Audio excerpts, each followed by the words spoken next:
Hello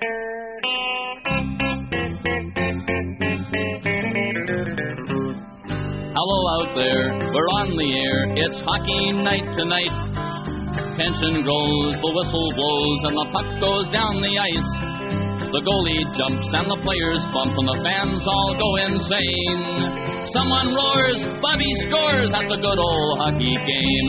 Oh, the good old hockey game is the best game you can name. And the best game you can name is the good old hockey game. Second period, where players dash with skates aflash. The home team trails behind, but they grab the puck and go bursting up, and they're down across the line. They storm the crease like bumblebees. They travel like a burning flame. We see them slide the puck inside. It's a 1-1 hockey game. Oh, the good old hockey game is the best game you can name. And the best game you can name is the good old hockey game. Everybody, Ed Fitkin, and the first intermission guest tonight is Bob Wall, captain of the Los Angeles Kings. And we had an opportunity to interview Bob just before the game tonight. And Bob is 5'10" and 186 pounds. You are one of the smaller defensemen in the league. Especially on this team, Ed, I think the smallest guy's about 6 foot. I think Jimmy Murray, I think he runs around 6 feet. And of course, we got Dale and Bill, and they're about 6'3", 6'4". I mean, does it make any difference to you being shorter than them? It has advantages, I guess, a little bit, and quite a few disadvantages too, I think, Ed. Especially when you have opposing forwards. I think it's a greater advantage to have a little extra reach to poke the puck away from the opposing players. But I hope to make up in this and a little bit of speed, which I hope that I have. Well, you certainly have that, Bob, and one of the great requisites you do have is the fact that you can break out of a defense zone and lead an attack. You're a very fine player on the attack. Thank you very much. And I try to instill a little bit of fight once in a while. I usually like to take off with the puck, and I usually don't like to move it around until I get up to the other end, but sometimes I just have to. I enjoy taking off once in a while, though. Do you do it instinctively? Is that the reason why sometimes you take the puck and go, or do you just see an opening and sometimes you pass it? Yes, I guess this is true too, Ed. I like, once in a while, like I was just saying, I like to maybe instill a little bit of more fight into the guys just by taking off and causing a little bit of corruption up the middle of the ice, but the team isn't moving fast. All right, what are the duties of a captain?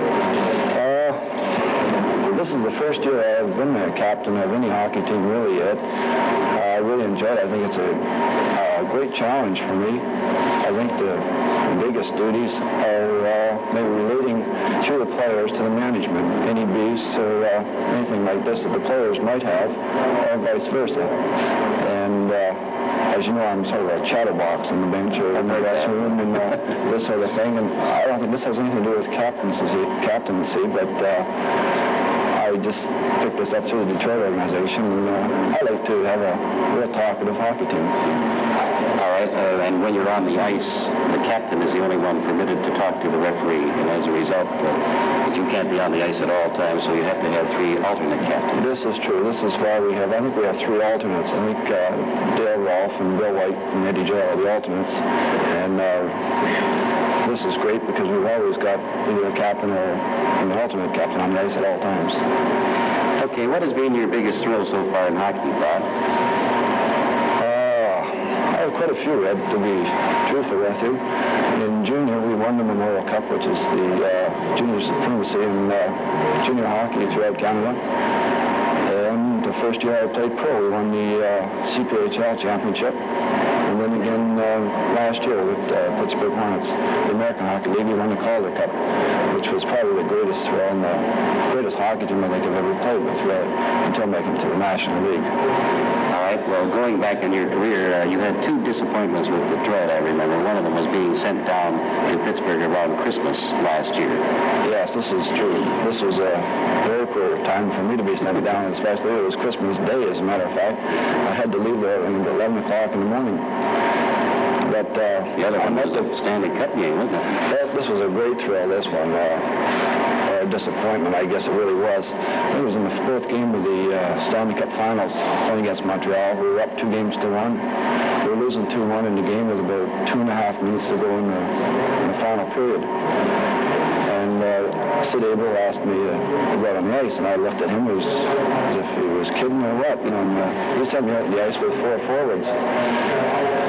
And the puck come back to me a couple of times. I had a couple of good shots, and every time I shot, I was stumbling. And this was to be expected. After all, I was cold. And finally, the puck come back to me, and I drove one. I just dinged it off the goalpost. Had the puck on in, it tied the score, and it probably would have been my greatest thrill, but consequently, it was probably my greatest disappointment. Well, just as well it happened, because you might still be with Detroit instead of Velazquez as Kings. I'm certainly proud to be here. I'm very happy to be with this organization. Well, Bob, we want to thank you for being our guest in this intermission. And as a result, you received from Jack Nadell Incorporated a special gift. And Jack Nadell happened to be the largest and most creative advertising specialty company in California. Thank you very much, Ed. And we'll be back with more hockey comment right after this break.